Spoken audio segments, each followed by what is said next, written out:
तू हवं तर मला ओरड मार, पण प्लीज बोल रे माझ्याशी. अंजू टॉवेल दे, आंघोळ करायची मला. आता ह्यावेळी आमच्या वाडवडिलांच्या नावाने आंघोळ करून घेतो. काय बोलताय? देवधरांचं नाव उज्ज्वल झालंय ना आज. आंघोळ करतो त्यांच्या नावाने. दादा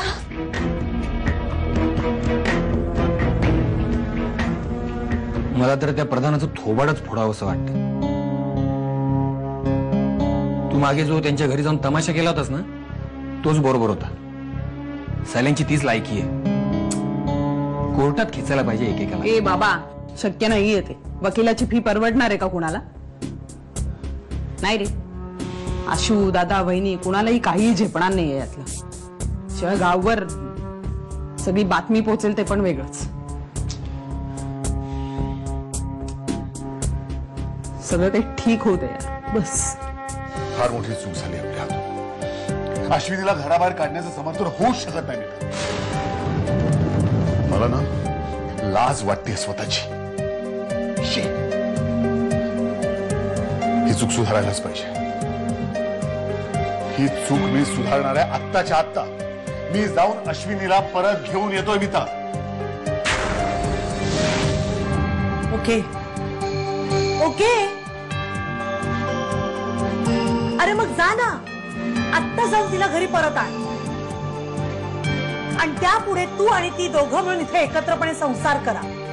कारण ज्या क्षणाला ती या घरात येईल त्या क्षणी मी हे घर सोडून जाईल. शुभंकर,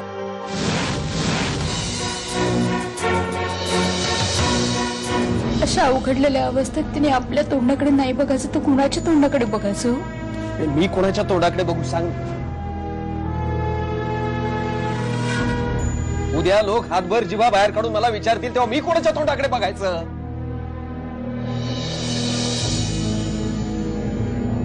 मागे मागे ह्या पोरीने साधं वाण्याचं बिल दिलं होतं तर केवढी चौताळली होतीस तू. आता काय सांगू मी? त्या समीरचं कर्ज फेडण्यासाठी, त्या कर्जापायी जाणारी माझी नोकरी वाचवण्यासाठी हे उपद्व्याप केले हिने, हे सांगत फिरू साऱ्या जगाला. आणि लोकांचं मरू दे. ज्या आयुष्याचे हे असे धिंडवडे उघड्या डोळ्यांनी कसे बघू मी?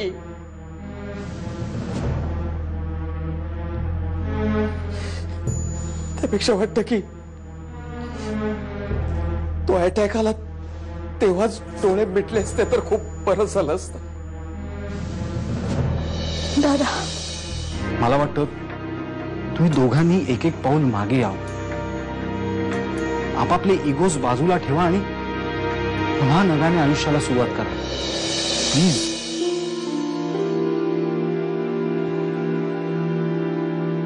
शुभंकर,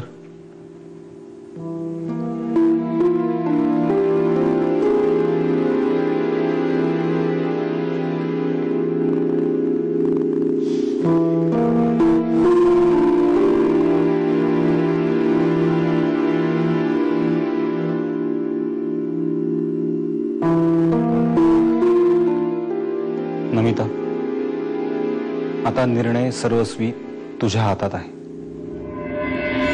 वहिनी, मला दादाची माफी मागायची.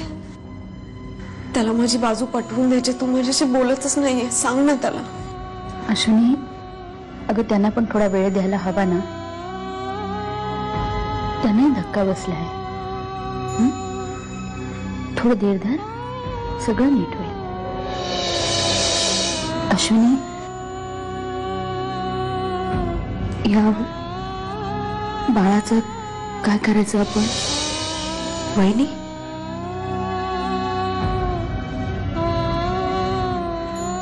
या बाळाला जन्म देण्याखेरीज पर्याय नाहीये माझ्याकडे.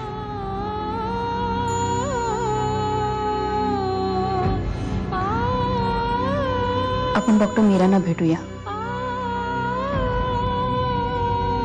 कदाचित त्यांच्याकडे काही मार्ग असेल.